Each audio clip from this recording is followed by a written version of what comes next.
So Oh yeah. I texted Eric. I don't know.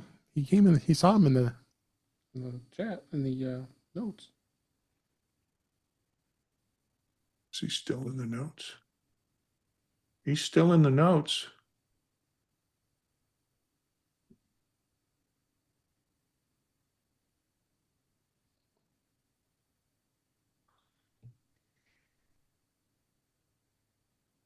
I overrode his silence.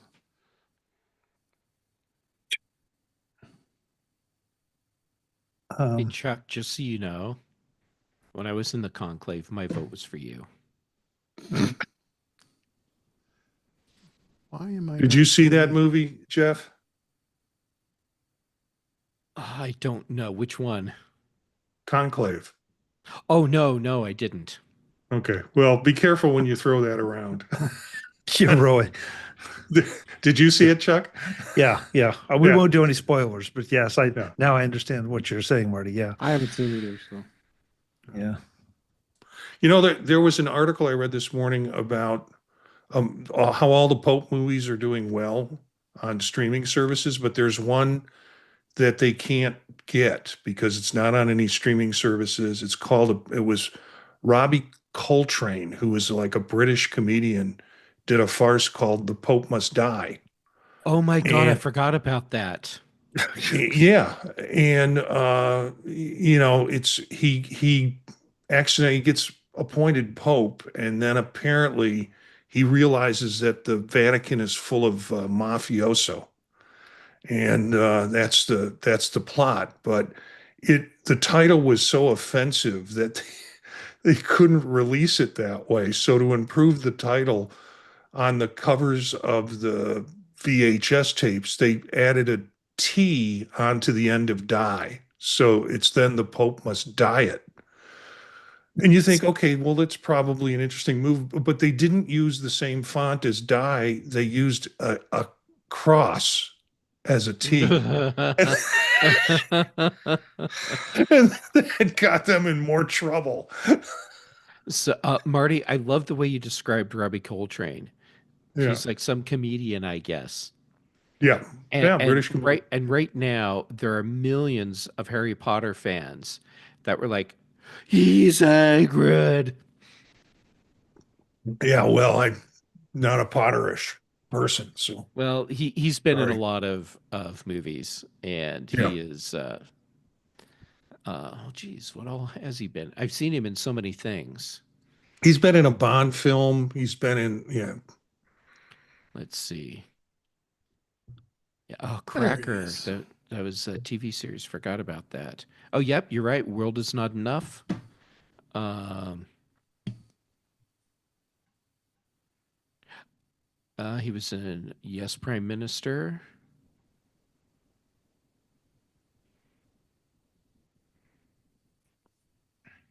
That's Eric reporting from the Vatican. I got lost in the smoke. Sorry.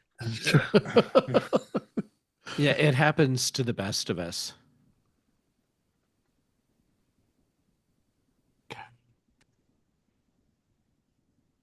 all right, we're ready. He was in 2 Bond films. Same character in both. Yeah. Huh. He plays a Russian Yes. asset. Probably need a little gain from you, Jeff. God, you're so demanding.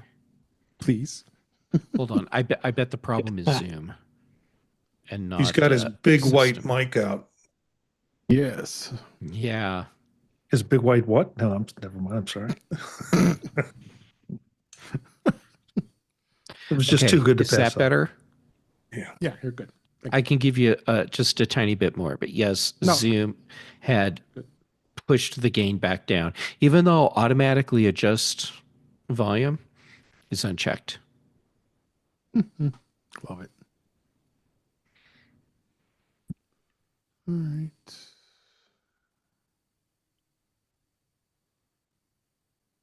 Okay, I'm ready. That's all that matters. You guys are ready as well. Hey, Chuck. 5. Underpants. He didn't. I took care of that. Don't worry. Yeah, but Chuck hasn't heard it from me for a while. That's true. I feel better now. Thank you. Okay. 5, 4, 3, 2. Welcome to episode 358 of In Touch with iOS, the show that talks about iPhone, iPad, Apple Watch, Apple TV, Vision Pro, Mac, and related technologies. I'm your host, Dave Ginsburg, and I got a great panel this week. Chuck Joyner has joined us. How are you doing, Chuck? Glad you're here. I'm good, David. I'm good. I'm having one of those days, so this is just a very nice treat to be with this crew. Oh, great. So glad you're here. And so also glad he's here. Back is there Eric Bolden. How you doing, Eric? Oh, great. It's a wonderful day today. Yes, it was actually breezy today, but not too bad. The weather was really good. Marty Gensius has joined us. I'm glad you're here. How are you doing, Marty?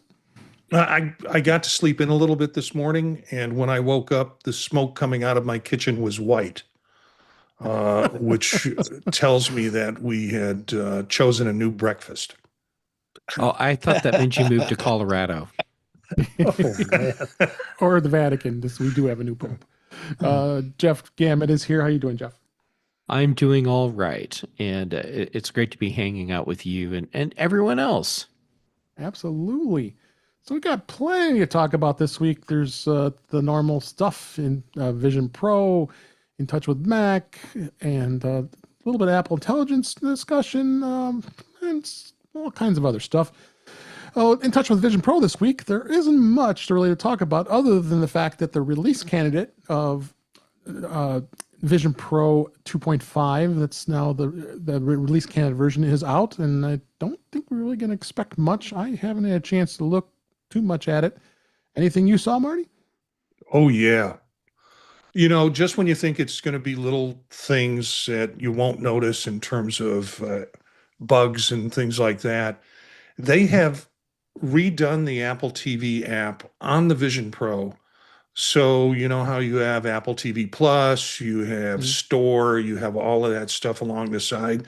There's now a tab that is just Vision Pro goggles. And when you click on that tab, all of your immersive video options come up. Oh my gosh. I And didn't it get is to so, look at because that you know yet. how it used to be searching for immersion video embedded in the Apple TV app was difficult. Now it's like the movies that you've bought that are 3D and immersive, the products and the video that Apple's putting out, it all comes up in that tab, and it's, you know, the slider windows where you can select what you want from it. So a little, you know, it's again, these little things they do, but real surprised that they decided to do it in the release candidate. Yeah. Eric, did you see anything that when you updated? I haven't gone to the beta yet, so I Oh, gotta I thought you wait. went to the beta. Oh, that's right. You are the one that just doesn't want to go out to beta on a Vision Pro. I know. Trying How could that be? trying to live safe. Yeah, Yeah. Eric Well, Eric doesn't have a printer at home. He has a Gutenberg press. Ooh. Oh my! Wow. Moving on. That's why Eric has all the bird pictures. He uses a quill pen. Hey, you have to grow your pens somewhere. Yeah. well, Yeah, but Eric, if you're doing your own typesetting with your Gutenberg press, don't lick your fingers. You're going to get lead poisoning. Is that what happened? Yeah, that'll do it. That's where my one hair other went. thing I'm Poor Dave. We've hijacked his show. tell you, I'm moving on here. One other thing I wanted to mention: there was a news release yesterday or a couple days ago as we record. There's going to be 5 new games launched on Apple Arcade. That's going to be on June 5th, which is Uno arcade version, the award-winning game What the Car for Vision Pro. I am not too familiar since this is a game, but it looks like it's an indie developer that has this hilarious racing adventure. It takes us on a whole new dimension using a floating TV portal with legs and extendable steering wheel. I see the image here on the news release. You'll have to take a look at it. Again, not much of a big of a gamer, but just thought I'd mention that. Just there wasn't really much else on Vision Pro. Did you see this at all, Marty or Eric? Yeah, I mean, other than the image, I'm looking at the image and seeing it's sort of a first-person driver experience. You know, you're sitting in the view of the front seat of the car, and you can see in the image what probably are the hand configurations of the person who's, you know, through their point of view is driving the car. So your hands look like they will come up as gray hands that will turn the steering wheel. Beta this week. Let's move on. The release candidate, of course, Vision Pro had it. Now iOS 18.5, iPad OS 18.5 release candidates are out. Generally, they're minor updates, but there were some enhancements that were found. The fact that there is going to be some of these enhancements that include a lot of other like satellite connectivity for the iPhone 13, which is interesting. That's an old model. They're going to have that available for that iPhone. Subtle tweaks and things like that. I don't know. What have you seen anything, Marty? A difference? What the cool part is the now Pride screens that are available and for wallpapers for iOS and iPad OS. And it parallels the release of the new Pride strap, which I don't know if you read anything about that. It's kind of unique. Mm-hmm. They basically cut up pieces of the different polyester of different colors, and then they kind of mold them all together. So each band, in a sense, is supposed to be unique.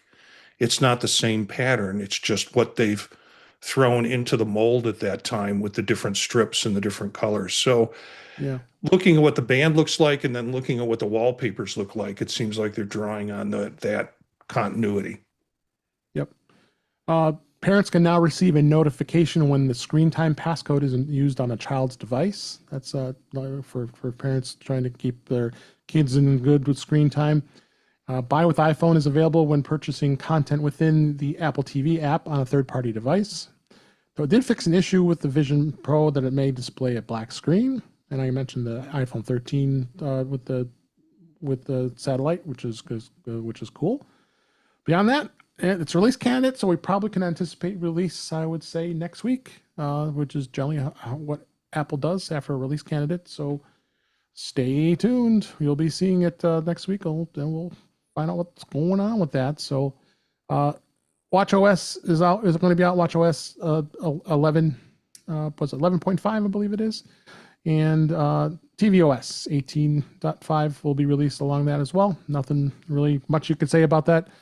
But it's definitely going to be interesting here. So quick on the beta, not much else to talk about that with that. Mac OS Sequoia is going to be out. It's 15.5 release. Not too much there. I don't think you've seen anything, Marty. I haven't either. No. Have you? No. No. As well.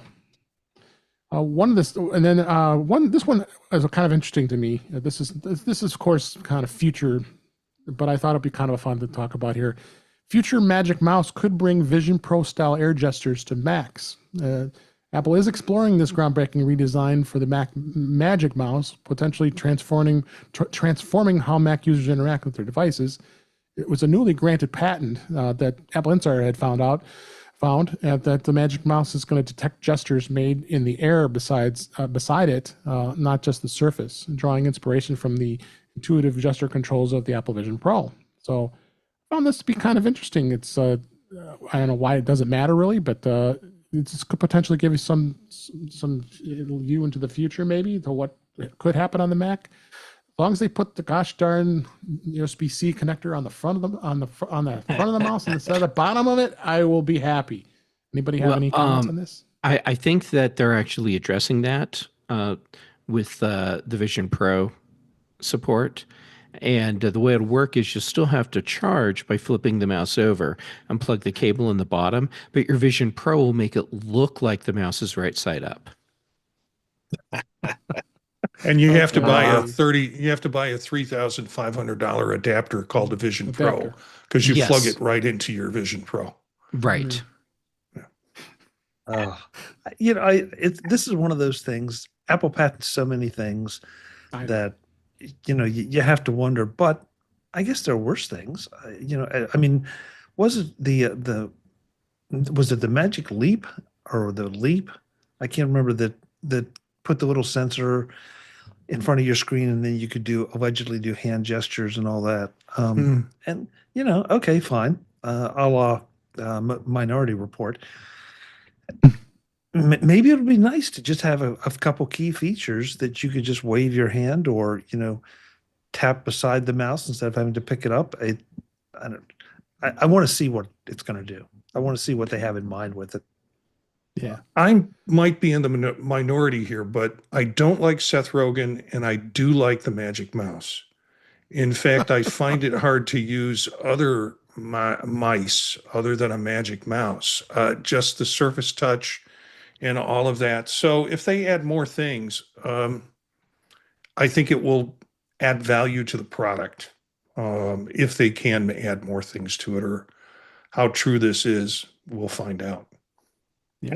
I really hope that they ship something like this because I think if they work out all of the techniques on a mouse, that they could bring that out with either a display or a speaker where you could do some additional gestures and not just have to Mhm. tap on the top.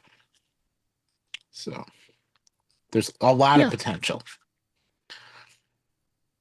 Yeah, no, it's definitely got a lot of potential, and I'm just like I said, the number one thing is just move the port, please. For all intents and purposes, it seems like that's what Apple's looking towards to do. Like they've been getting grief for this mouse for many years, and I mean I like the Magic Mouse. I don't use it all the time. Been using that trackpad, touchpad, uh, Magic trackpad that is, and but yeah, I mean that mouse isn't bad. Just the charging button. Come on, Dave, Apple. I have an idea here. Okay. So Apple could leave the charge port on the bottom and then sell a new product called the Apple Mouse Pad, which is a wireless charging pad. So you just leave your mouse on the mouse pad all the time and use it there. And it's charging simply because it's sitting on your Apple Mouse Pad. And that way you never have to turn it over. With the idea of having to turn it over to plug it in, the same people that were complaining, oh, you don't need to have you can have the button underneath. You don't need it on the side for the Mac Mini. We can deal with the button underneath, are the same people that will complain, but the mouse, you have to charge it from the bottom. You could come up with another solution that's just like they've done with the button, where they have an external piece that you put on that charges your mouse right side up. Yeah. Jeff, They could call it the mouse tail. Yeah. Jeff, I know you're being you're being a little flip about it, but I've at this particular Mac, I have this Logitech keyboard, which has been here for a long time, Mhm. and it's solar powered, so it doesn't. I don't remember the last time I had to plug it in to charge it. And so the idea of having a mouse pad that recharges the mouse wirelessly, I mean, I don't hate that. Or having I don't some, hate it either, even yeah, though having, I said it tongue in cheek.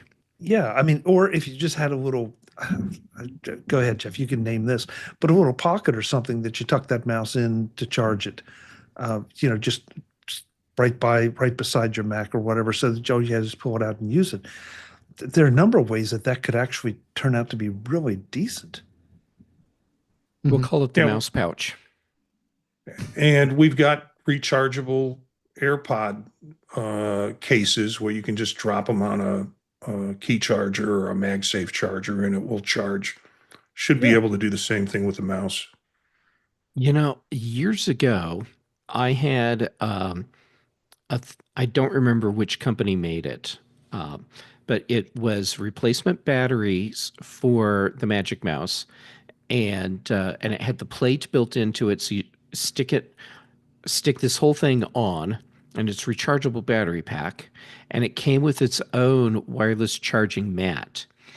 So when you're not using the mouse, you set it on this thing that looks like a little soap dish, and it would charge. And when you're ready to use it, you just take it off and use it normally. That thing was so cool. Or you get two of them and just swap them out. You Or you always could have do one that. charge. Gosh. All right. Let's move on to another topic, Apple Intelligence.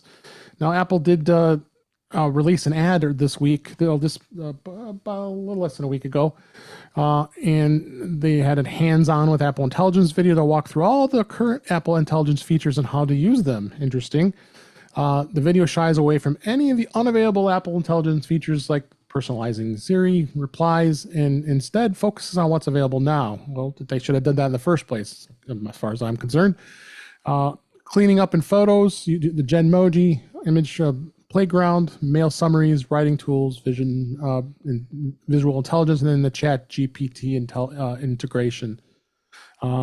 After delaying this, all these other features, Apple took down the ads and then highlighted the functionality.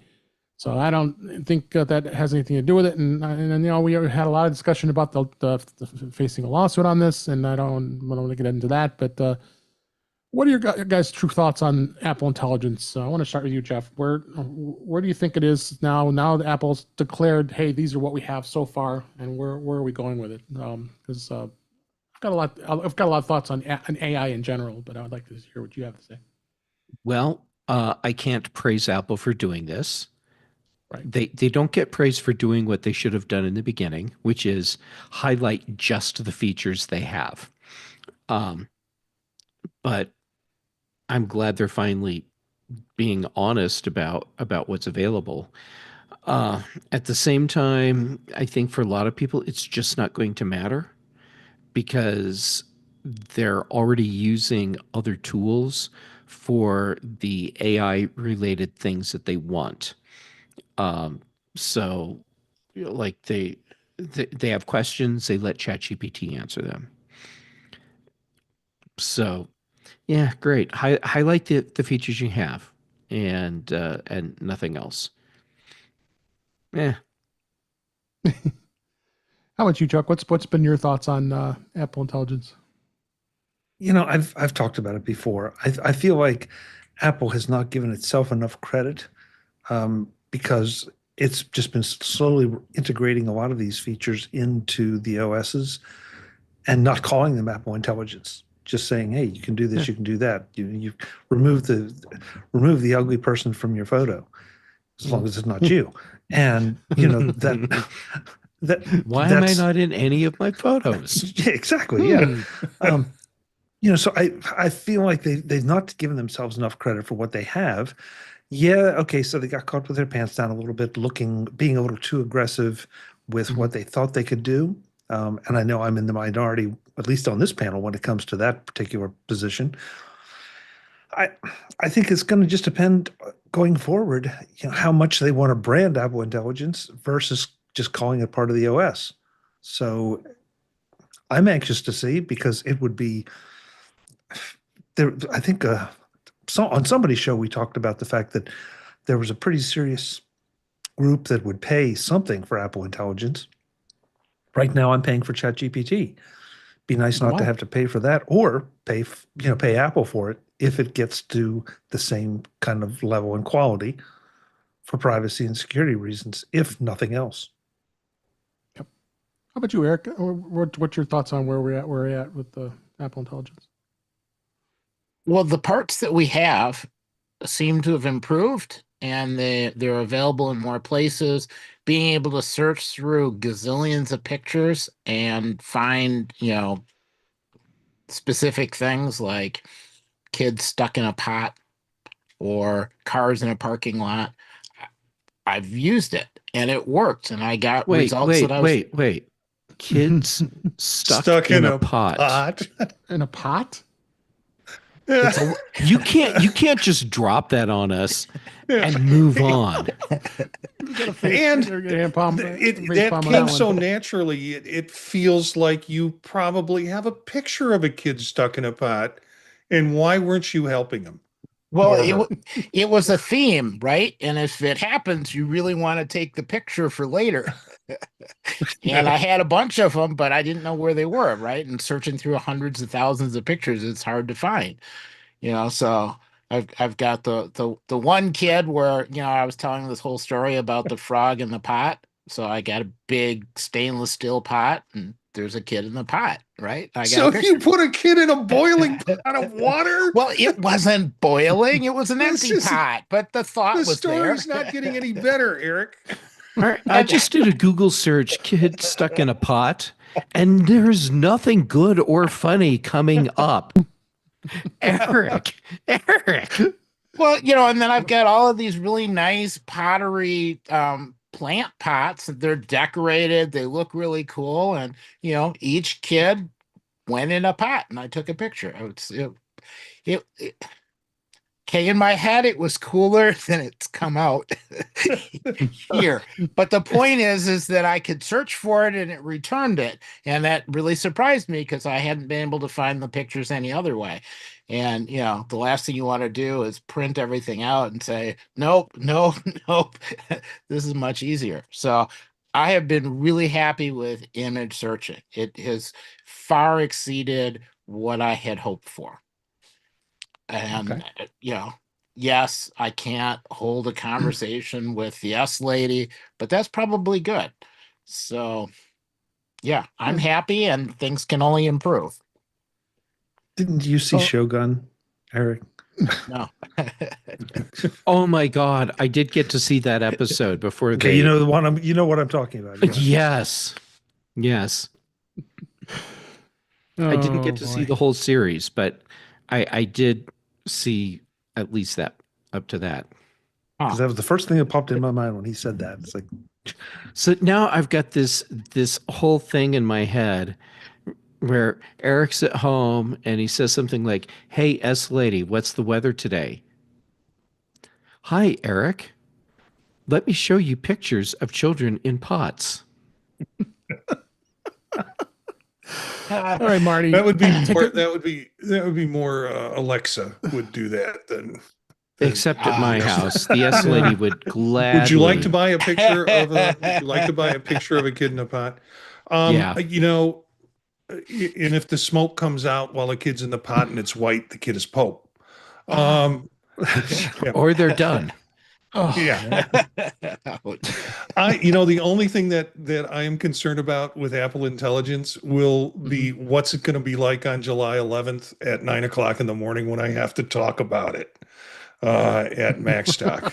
At this point, I'm just holding on, hoping that we'll see some improvements that'll make it unique. I'm like Eric. I'm actually more like Chuck. I'm forgiving in these things where people may have gotten ahead of their skis on it, and it's aspirational. It's not actual yet, and they're discovering all the problems with doing what they said they were going to do. But yeah, the stuff that I use works well, and it works particularly well in Vision OS with voice prompts. Okay. Just to kind of spin off on AI in general, I talk about the top three: Copilot, ChatGPT, Gemini, and Apple is using ChatGPT to link to it, which is I think I've been enjoying it ever since I was decided to purchase a monthly subscription to it. Trying to get people to understand how to use it, I think, is a challenge. I'm going to be working on some teachings later, not too long from now, to discuss with people. How do you use Copilot? What would you use it for? Not knowing specifically what they would do it for. Marty, you being a teacher, and you're obviously going to talk a little bit about it. Not that I want you to share everything you're going to talk about at Max Talk. How would you apply to that to some folks? So that, how would you want it to be able to talk to people on what AI can do for you, and how you can be better at it? Where would you take them? What would come to that? Well, I might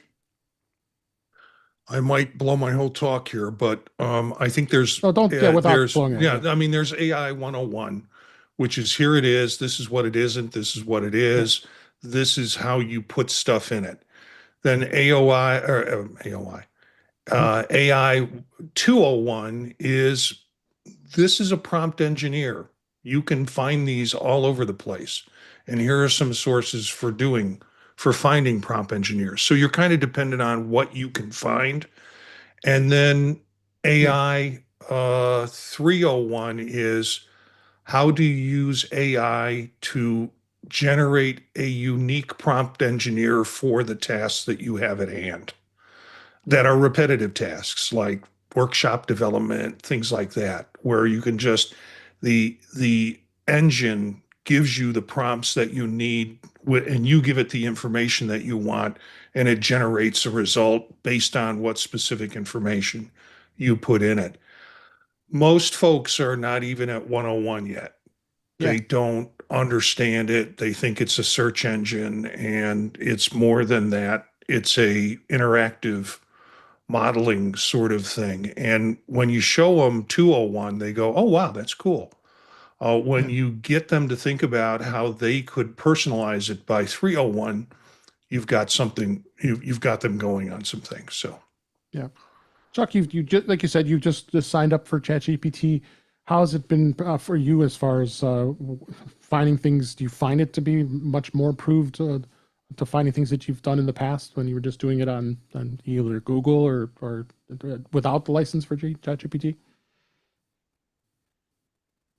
You're muted. Sorry about that. It's okay. I've been using it now for several months, and sort of like what Marty said, I'm sure I'm not even I haven't graduated from 101 yet, because first of all, I have to remember to use it.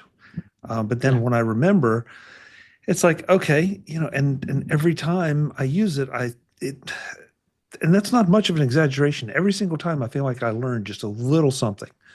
And so I'm excited to hear Marty's talk. But just with my own explorations, I can't say that I necessarily on a regular basis use exactly what it spits out to me, but it gets me part way up, in fact, a long way toward what I was trying to do. The one thing that Marty said, it's not a search engine. Yeah, I know it's not a search engine, but No, I'll tell you what, I'm starting to use it like a search engine, I am too. because instead of getting 25 pages where then I have to click again to get to something and decide if that's it or not, Mhm. ChatGPT will give me the answer and say, here's what it is, one, two, three, four. And I can validate it by implementing that. Pardon me. So far, I have not been disappointed, much to my surprise. Me either. So it's almost a more specific search engine, and that right there is enough to make me pay attention to it. But everything that I'm learning beyond that, yeah, I feel like I'm get I'm understanding why people are excited about this. I just have to figure out how to get to that level of excitement. Chuck, the fact that you're using ChatGPT to do some search stuff actually does not surprise me at all, and I think that really is a growing trend, and it's not by accident. OpenAI wants to eat Google's lunch in this space, and Google search has really deteriorated in quality over the years. And excuse me, and OpenAI, I really think is leveraging that and getting people to use ChatGPT as a search engine, and that's a thing they want. Perfect example is the whole thing that people are starting to use now with using ChatGPT to do web searches for products, and it Yes. works surprisingly well. The results that I've gotten with my tests doing that are far superior to what I get with the same Google search. Jeff, Go ahead. I just want to touch on that because it's funny you said that, because I was just thinking about where I think Google is still superior. And I would have said that maybe product searches depending on the kind of product search, I still find serious value in what Google pops up and shows me. If I wasn't deadly precise with it, I'm trying to think of some generic thing. Let's say a table lamp. If I'm looking for a table lamp with a black shade and a wooden base, and the fact that Google will show me a lot of those, as opposed to what ChatGPT will show me, Mhm. still makes it a little more valuable. But if I said I want a table lamp with a black shade and a wooden base, and some particular pattern, and it was made by General Electric, ChatGPT is probably going to find it and give me what I want faster because I've given it more to work with. Well, and if you do a search where you want to be able to compare products, ChatGPT, I think, is surprisingly superior in that space right now. And for me, when I use Google, it's like I have to do the search each time when it gives me stuff that's not quite right. I have to rewrite the prompt in it, and it feels like it's a fresh start all over again. Whereas with ChatGPT, I can say, no, I want lamps with a black shade. I don't want, eliminate all lamps with a black shade, and it will go back to the source and just that's the information that I'll get. So it seems more corrective than Google searches. Um, Hmm. how, and do you, Chuck? I'm going to go back to you again. Do you find any effectiveness being able to have the ability to do it on the iPhone too? Because going back to the comparison, I did a search of what are the best 4K monitors or 4K monitors under $500, and it did come with all those product reviews and the links to those items depending on where you could purchase them. But having the ability to be able to do it on the iPhone has got to be a game changer, and not having to be at your computer all the time. If you and it could be really a search engine because you can do it so quickly on an iPhone. Oh, absolutely. Absolutely. Listen, anything you can do on an iPhone changes the game because it's mobile. To your point, I don't have to be sitting in front of the computer. I can have pulled into a parking lot somewhere because I wanted to look something up, and I'm not about to reach over and pull my laptop out of my backpack, but I'll pull my phone out and Yeah. do it. So, I mean that almost goes without saying. The one thing I haven't set up because I'm anxious to is the voice mode or vocal mode or speech modes, so that you can talk to it and have conversations with it. I'm really intrigued by that because I feel like that will teach me more, or it will teach me more about how to interact with it. How about you, Marty? Have you done a lot of interaction with the ChatGPT on your phone? Um, no, because I'm generally sitting in front of my desk right here most of the Okay. day, and that's where I'm using it. I use a piece that's sort of 201, and I'll talk about this, but and it was inspired by something Jeff said to me and showed me. I think it might have been at the last Mac Stock about you can have your AI all on your own device. It doesn't have to be, and this is before Apple came out with the idea of it being device specific. And he said, you can just use these, and this is a program you can download to do it. So it's within there. And I thought, Right. well, instead of going out to the open world and looking for all sorts of things, say I want to do a workshop on trauma counseling.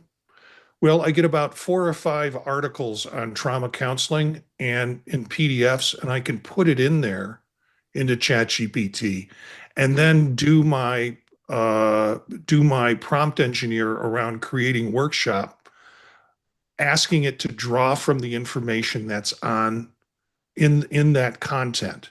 So it's not going out and getting random stuff from websites, random stuff from blog posts. It's using material that I'm feeding it to Mhm. generate what I need. So it's like looking at the ingredients that you put in a meal that you're cooking. This is what you want to have as the output of the meal. You got to put in the right ingredients for it to happen. Yeah. So that's sort of a 201 tool that I'll talk about. All right. Eric, I'm going to bring you in on this. Do you subscribe to ChatGPT or you just use the general tools?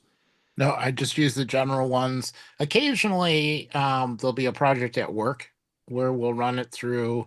Mhm. I think we can't use Chat GPT at work. I think we have to use one of Yeah. the Microsoft tools, but Copilot, yeah, same here. Yep. similar concept.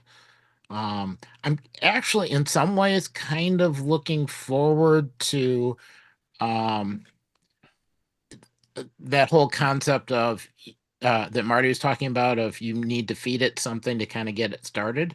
And Mhm. I think going forward, that might even be an opportunity for artists and other creatives to basically assemble a starter kit on a particular subject and then let people use that to kind of fine tune something.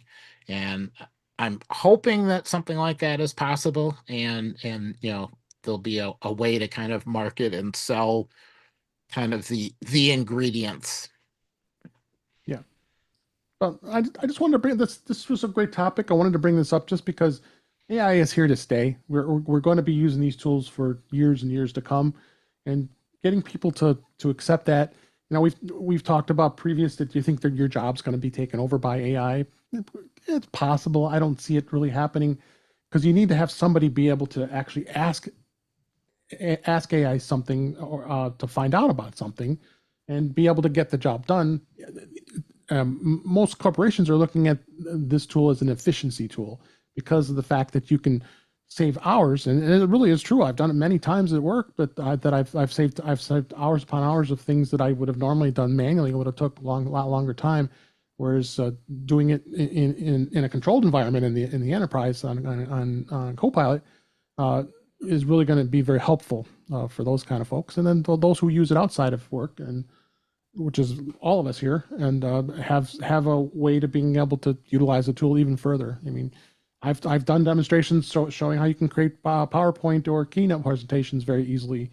The ways you can put together all kinds of notes. I've done that for Macstock at least this year. It's gonna help me along. I've done it for presentations for speaking at Mac user groups and put that together, making it so much easier to bring all that into one place. And then you edit it and customize it to your liking. You don't have to. I hope most people are not taking the easy way out by putting all that information in and just taking it all what it provides you. Customize it, make it the way you make it personalized to you. So powerful. When somebody asks you, AI is going to take over your job, your response should be yes, it already has. Yeah, And it's I'm helping me do using my it as job a better. tool. Yeah. Yeah. So, But you know what, Dave? I think you just made an important point there. Yeah. Like that, because it's the way I look at it. I let it get me part of the way there, and if I like it, fine. But usually, I want to tweak it. It's just it's not. It might be a little too computer sounding, if you will. Yeah. Doesn't fit my style. But I'm kind of looking at it like, and Marty, since I know you're into cooking too, you go to the store and buy some frozen lasagna, and then maybe add some spices to it or whatever, and make it your own. And that's not cheating. That just means that you're using something to help get you a long way down the road toward an objective, unless you have the time or the inclination and the skill to do it from scratch.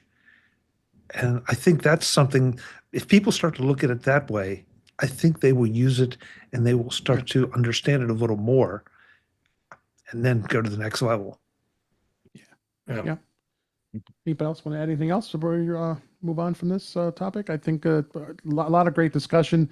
I'll continue to talk about Apple Intelligence and AI in general as on future shows, just because it's always going to be something we're going to be working and using for many years to come, I think. So let's go ahead and move on. We're gonna go to the news for this week. First story I want to talk about. Actually, this is an app I wanted to actually share with everybody. If you're not already aware, I think most of us here are big OWC fans. Other World Computing. Well, today they released a My OWC for iOS. It's a streamlined setup, support, and ownership experience. And what it does is it allows you to be able to put all the products that you own and have an effortless place to go and look for quick start and setup resources, product specific alerts, easy product management, and it allows you to be able to put it in one place so you don't have to go searching for it all the time, and be able to see what's going on and what OWC releases for many of these products. I don't know if anybody was aware of this that just came out, but I wanted to call it out, and you should check it out. What do you guys think? What do you think, Chuck? Hey, I'm into this because Yeah, in fact, I was just going like, well, I've got that.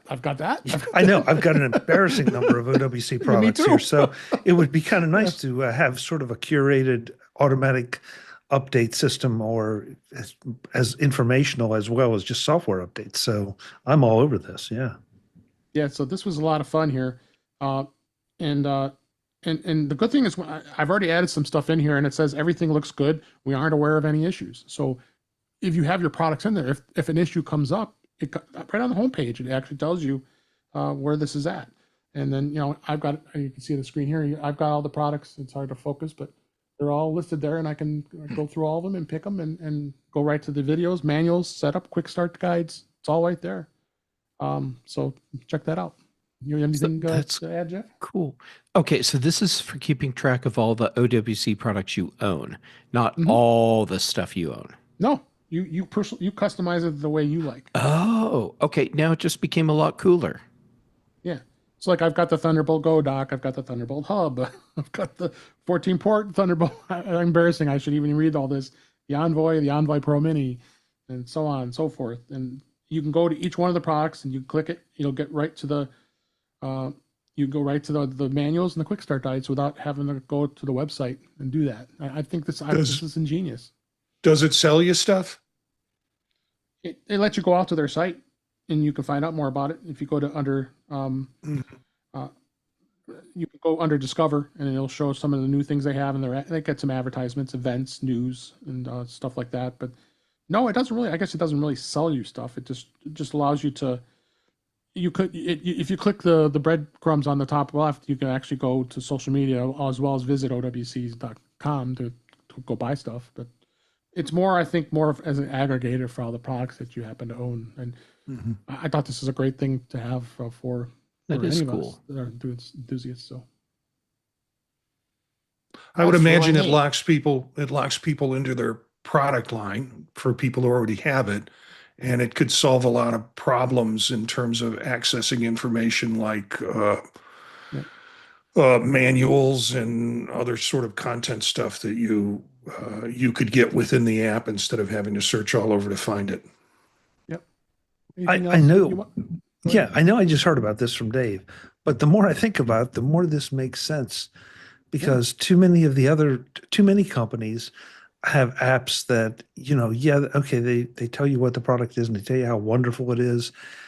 Maybe they give you a link out to to a manual or something. But the idea of a company, especially a company like OWC that has such a wide variety of products, being able to put that right in the palm of your hand. I mean, that's kind of brilliant. It is. It is. So Okay, Eric, you own here's any what I want OWC this thing products? to do. Oh, go ahead, Jeff. Sorry, I'm totally talking over you. No, that's okay. I want this to be way more than it is, just because that'd be so cool. Like go around and just scan codes or serial numbers or whatever off all my devices, and then it knows what those things are, automatically adds everything into a database, regardless of manufacturer. Excuse me. And then comes back with things like, hey, because you own all of this stuff, here's the OWC toolkits that would be most useful for you. Or you've got all these devices. Here are the things that you can use to most efficiently connect all of them together without having to buy a crap ton of USB-C hubs or whatever. I wanted to help make my setup more efficient. That You know, could be That's not a future big ask thing. for a free app, right? Yeah. But it's limited down to, desktop storage and portable storage and internal storage and docks, memory cards and rack mount storage. So, but who knows? It might come up later. That Yeah, this is a that this is a they'll have more. 1.0 version of the app, Jeff. Give it time. Oh, and to be clear, I'm not complaining. I'm just tossing that out because I'm sure the entire OWC team stops everything they're doing every Thursday evening to watch In Touch with iOS, and they're taking notes and like, oh yeah, okay, we need to add that. That'll be a 1.5 feature. That's 2.0, whatever. But they're gonna roll them all in. Yep. That is really nice. Oh, sorry. I was waiting for you to give us some of your feedback. I saw you already got the app downloaded. Getting the app out, and I was looking at it thinking, oh yeah, and then I need and I was getting my product out and scanning, and yeah. Yes. Got everybody excited about it. So back, yeah. check it out. Links in the show notes. Next story, I want to talk a little about the Kindle. The Kindle app this week got its biggest iOS change in over a decade. Amazon did an update to include the Get Book button that links users directly to purchase pages on Amazon's website. Following a recent court ruling that, of course, Apple was blocking that stuff. I don't want to get into the whole discussion, but you now can do that from the Kindle app, being able to do that, and you're going to start seeing more and more of these happening. It's now it's open to do that. So. Anybody use a Kindle app on iOS? Oh, yes. And I hadn't even noticed this button because I've been trained so well to not go back. use the Kindle app for getting books. But there it is. So that's super cool. Yep. So without Dave, I'll respect what you're saying. We're not going to get to the court case, but what's going to be really interesting is what happens if the court decision gets reversed. Will that button disappear or not? That's what's going to really be interesting. How they're going to force everybody to do it, it's going to be another challenge. So, yeah, that's true. But just, it feels like some folks have really jumped on taking advantage of this right now, because they see an opportunity for money as well as information. And so what happens if that were to get reversed and Apple was no longer required to do this? Mhm. So, yep. Stay tuned. Definitely stay tuned for many products that are doing this. So, is this a sad story or not? I don't know. Skype is shut down after 22 years, end of an era of internet calling.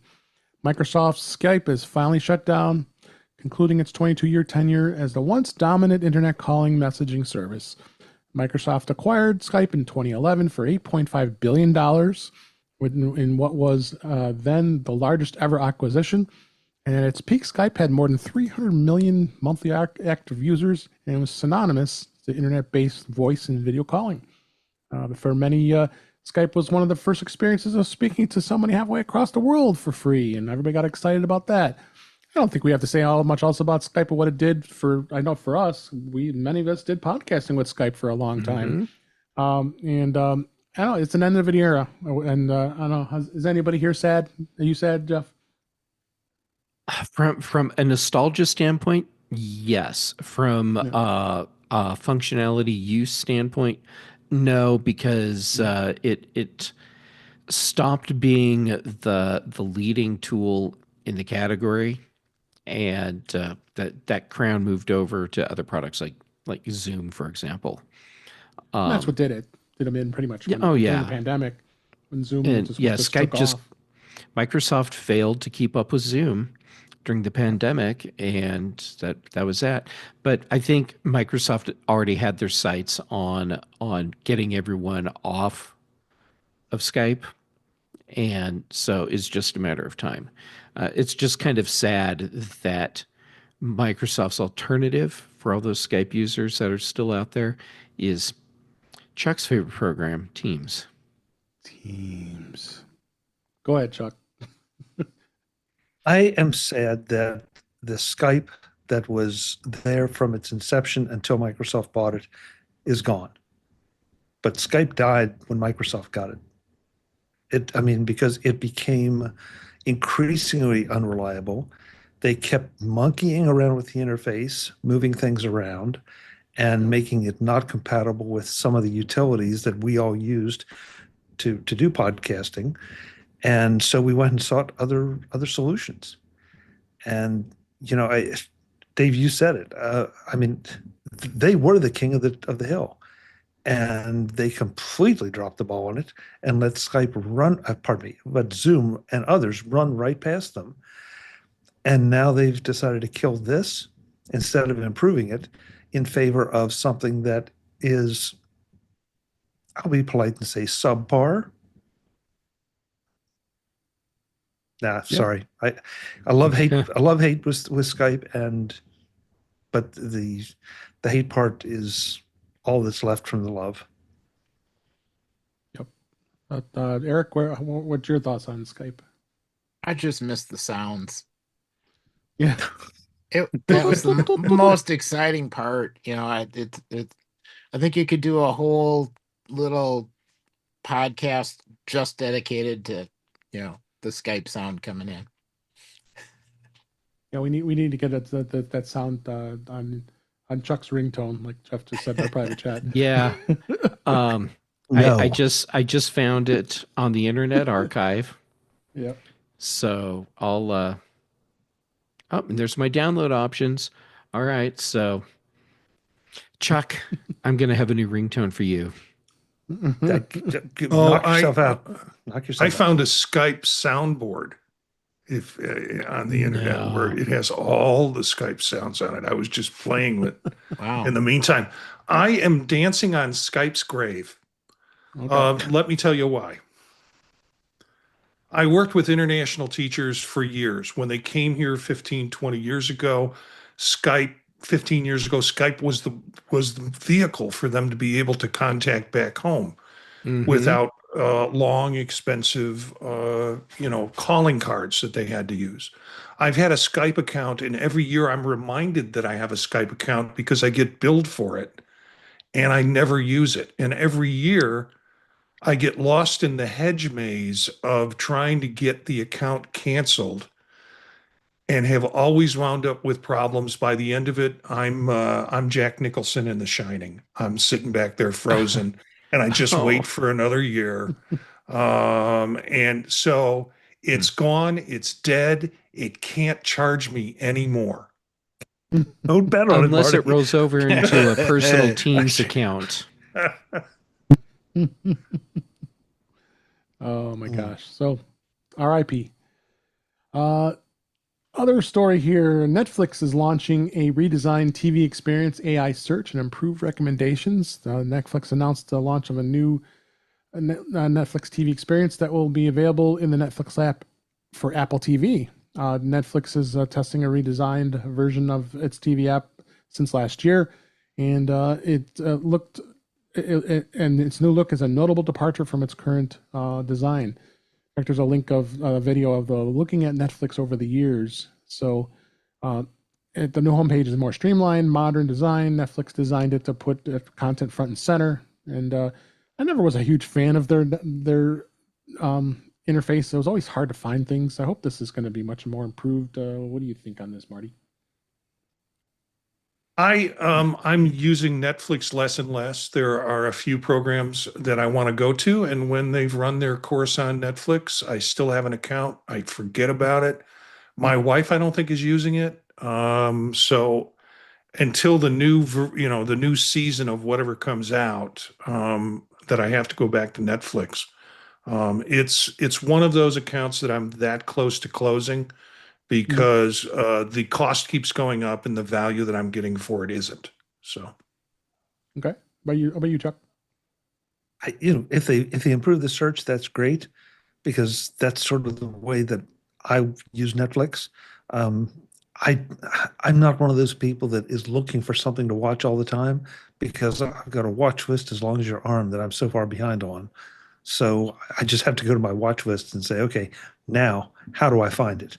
So, but for the folks out there that are looking for discovery and looking for something to do on a Wednesday night when they have nothing else to do, Okay, fine. Good. It definitely will benefit Netflix. Yeah, for sure. And Eric, what do you think? I am now in an off year for Netflix, Are you? mostly because I really wanted a native on the Vision Pro, and then it wasn't, and Mm. I was disappointed. And so I said, okay, fine, I'll come back next year. But it's a new interface. That's exciting. So soon I will try it again and see what happens. Yep. I'm Jeff, ever hopeful. your thoughts, Jeff? Um, all right, so I'll preface this with I don't have Netflix anymore. When they did their most recent price increase, I was like, yeah, it hasn't been worth what I'm paying, and so I'm stopping now. That said, doing anything that improves discoverability is great because discoverability, it's not just Netflix. It sucks pretty much across the board on the various services. Yep. So if the AI search improves discoverability and the recommendations are more appropriate, great. I'm all for it, even if I'm not subscribing to Netflix right now. Okay. All right. So go check it out. Next story: Google Gemini has now have some iPad optimization, and the app has got this updated this week. It's add a iPad friendly interface, allowing the AI assistant to take up the full real estate of the iPad display because you had to run the iOS version of the app. The app has been compatible on both now. It's both iPhone and iPad since it's launched, but the latest update now gives it a iPad fresh view and not the iPhone sized interface. Again, it's got the new full screen as well as adding a home screen widget, as well as it can connect with your Google Photos library. As we know, Google, as all the AI tools, Gemini is free to use, but they have an advanced version from more advanced stuff. Anybody here use Gemini much? We did talk a little bit on ChatGPT. Any thoughts on it? I think the interesting construction would be if the external places that Apple Intelligence will let you go include multiple AI systems.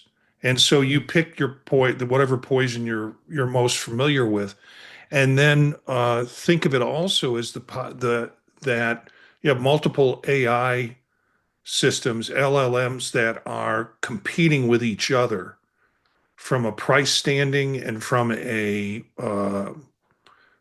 what their abilities are. And you get a nice little competition because right now it feels like they're working in isolation and doing their own thing. Either you're using Gemini because you're connected with Google, or you're connected with Microsoft, or you're using Copilot.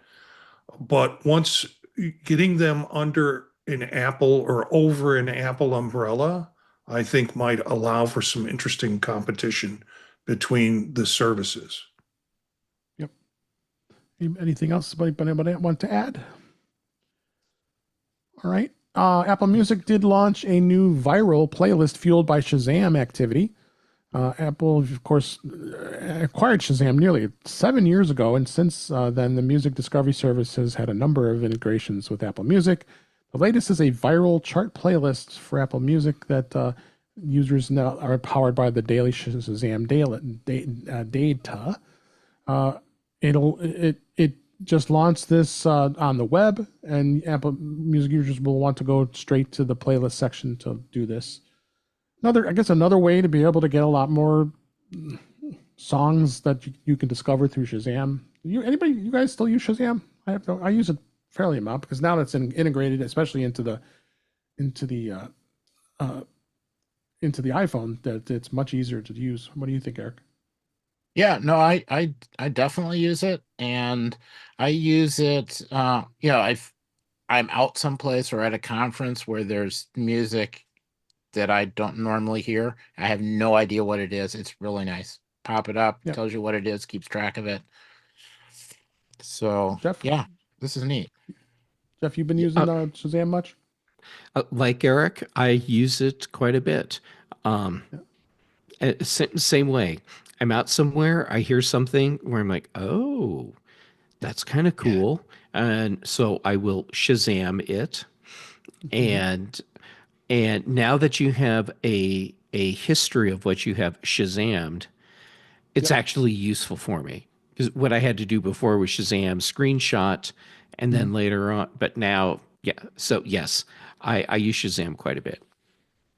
Chuck, do you as well? Microphone, Chuck. You're muted again. Same use case. I've, I don't use it. I use it in spurts. For some reason, it seems like I will run into music that I'm not familiar with, that I really sounds interesting. I'd like to explore a little more. Then I'll go for a few weeks where there's just nothing that I run into. So I don't know, maybe that's the time of year and we're not out, or I'm not out moving around like I might be during the summer, but it always amazes me just how effective it is that even in a noisy environment, it'll pick up the music and tell you what it is. Yep, for sure. Next story. It's Marty's favorite show. It got renewed. It's Seth Rogen's The Studio for season 2. It's ahead of the finale, so the finale hasn't even come out yet, and it's already being renewed for the second season. They got Apple TV Plus did get a green light for the second season. A holiday satire co-created and starring Seth Rogen is right after its finale, which will be in a couple weeks on May 21st, 2025. It's been earning some critical acclaim as well as a sharp take on the industry. So why is this important? Is it reflects how the strong performance and its cultural impact that's out there, especially with the way it premiered right after Severance season 2. Has anybody watched this show at all? It's on my list, Yeah. but like Chuck, my list is far too long, and I Yeah. just haven't gotten to it yet. And I'm with Marty. I'm not a Seth Rogen fan at all. So until You don't somebody like gives his? me another compelling reason to watch this, no. That's your feeling, Marty? Yeah, it hasn't changed. And is there an artist that when you see on the screen, Dave, that just is like, ugh, that makes you go, ugh? Because I want to know Noise what maybe. that artist is, because I'm going to start watching that show. Um, there's got to be, I mean, all of us have those artists that are like, my wife doesn't like Brad Pitt because she says there's something about his upper lip that just drives me crazy. Uh, for me, it's Huh. Seth Rogen. It's just, Well, I this don't is know. going to screw up my Google algorithm. Brad Pitt upper Yeah. lip. Oh my God. All right, moving Yeah, on. Huh. Well, I can't unsee those pictures. Apple has introduced the 2025 Pride collection. It's ahead of the Pride month. It's got the new Watch Pride Edition, sports band, watch face, and iPhone and iPad wallpaper to celebrate. And it's got some rainbow stripes, very varying in shape and size. And I think it's kind of cool. I mean, I think Jeff, I think we both bought the band from last year. And Yeah, this looks the kind one of cool with the too. sprinkledes on it. Yeah. Yeah, I love that one. Um, yeah, I I am a big fan of the Pride watch bands. Yeah. I think they've come up with some cool designs, and I like that I have something that I can wear around that shows my support for the LGBTQ plus community, Mhm. and it's actually been really cool. The sprinkledy one, especially, people will see it. They just see it as a cool watch band.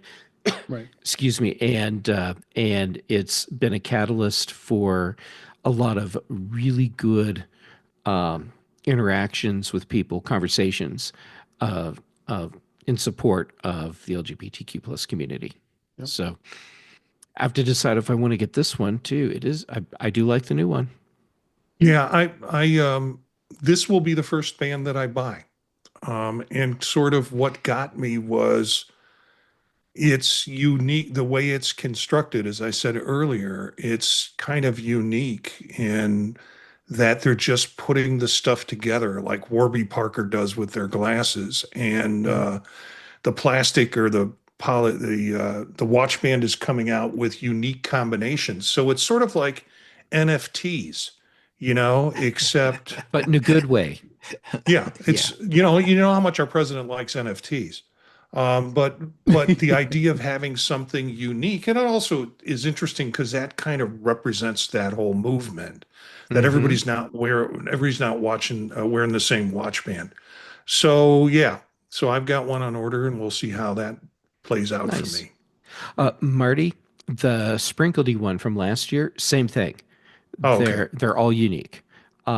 So it's cool that they are continuing to do that. Yep. Chuck, Eric, want to add anything to this? I just like the for the backgrounds that go along with these, the interactivity. Yeah. And the more we get of that, the better. Yep. All right. Last two stories here. This is related to the Apple Card.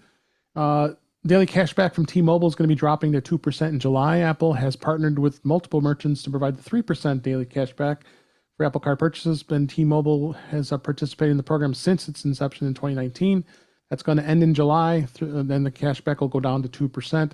I think the main reason this happened is because T-Mobile stopped allowing you to use a credit card without losing all your discounts. So, if I would have continued to use my Apple Card, I would have lost almost, I think, close to $100 worth of discounts for all the lines I have in my account. So that makes total sense. That a lot of people have pulled it away and just have a direct to your checking account instead, which they don't have to pay those fees. So makes sense. That so no surprise here. So anybody want to add anything to this? And last story on the Apple Card is they are going to offer a 6-month trial of Uber One. We'll all be eligible for the Uber One service, and it's going to be an email that Apple started beginning to send out today as we record this. The app Uber One subscription includes 0 delivery fees for Uber Eats and up to 10% off eligible deliveries and pickup orders, as well as 6% Uber One credits for Uber rides. So it says it's going to be a benefit for the Apple Card worth $10 a month, and the free trial would be up to a $60 value. So, hey, nice little perk there for the Apple Card. Since we still don't know what the status of Apple Card is with Goldman Sachs, it's still they're still doing some things, right? So, all right. And before we wrap up here, I just want to make sure I mention MacStock. MacStock 9 is going to be here soon enough. It's July 11th, 12th, 13th. Everybody on the panel this week is going to be there, and we're going to have an absolute blast. There's just a great way to meet people, see old friends and new friends. It's just an absolutely great time for all, and you can easily register. It's not a bad deal. You get 3 full days, includes workshops as well as great presentations. Marty is going to be speaking. I'm speaking, and Jeff is speaking, and we have so many others. All you got to do is go to the website, mac.conferenceandexpo.com, and come check it out. Chuck is going to be starting up the Road to MacStock episodes very shortly here, so you get to meet all the presenters. We're looking forward to that. But if you go to that website and you use the offer code of InTouch50 at checkout, you will save $50 off of the admission price for that 3-day event. I also have a link to the hotel. You can actually get a really good deal on the hotel rooms, and we're going to be at the Holiday Inn.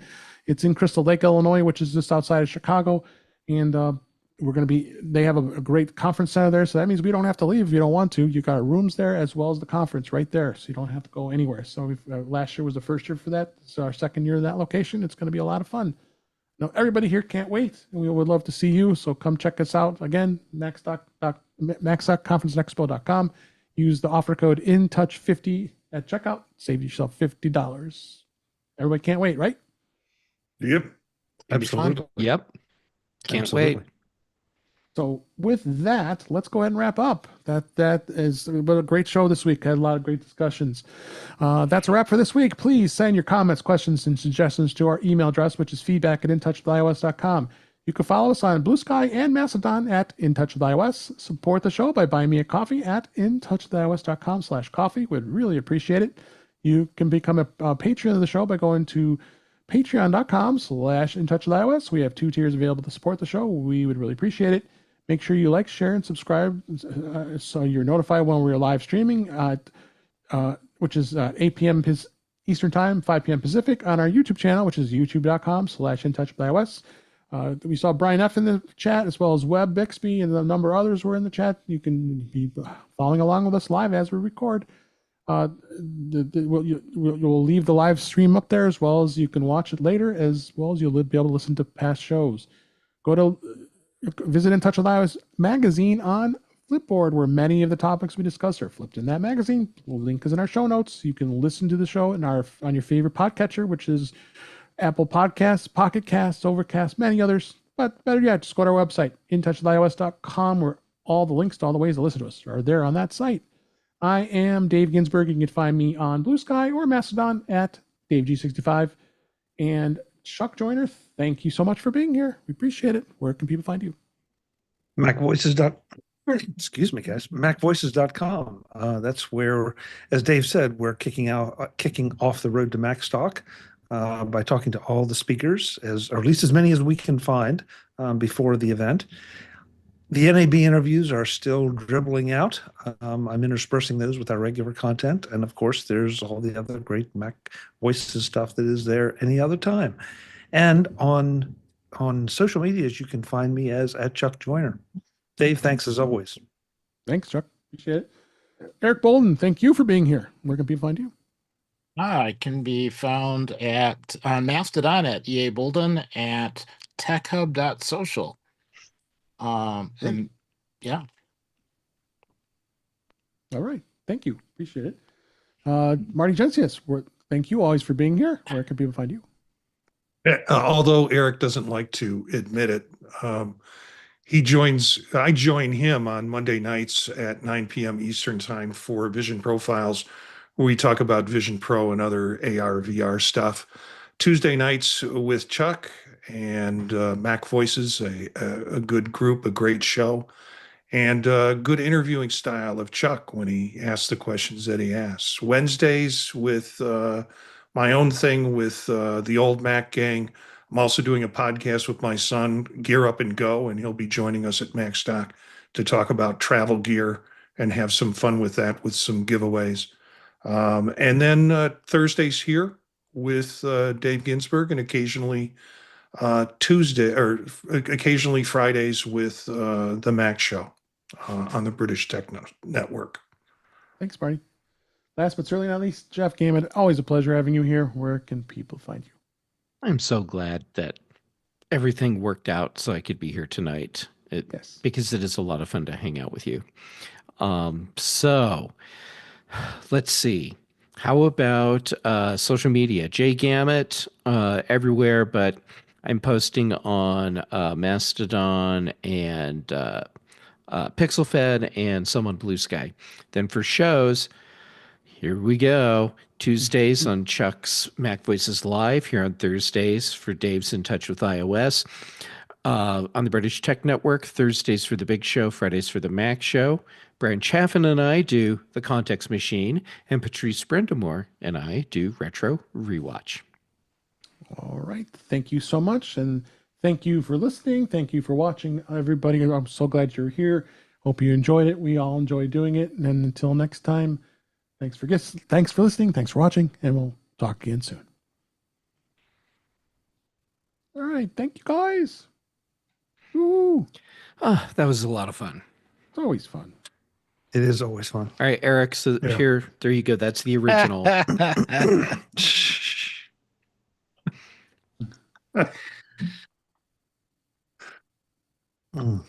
Maybe I'll put some pots up in a background screen on at a future excellent time so you can see. So my son, for about 2 weeks now, and for probably another 2 weeks at least, maybe 6 weeks, is living in a casino hotel room while he works during the day with his buddy to construct a large stage for a what do they call it when the artists come for a long period of time and Residency. Artist in Residency. residence. for a residency. Hmm. But he's getting a little homesick, and by the time he's done with work, it's late at night. So we're hoping late at night here. We're hoping that we'll get on the phone and talk to him because Cool. it's different not having him in town. Now, where is he, Eric? Or Marty? He's in Las Sorry. Vegas. It is okay. He is which do you mind saying which casino? The one by Apparently, the he does airport. mind.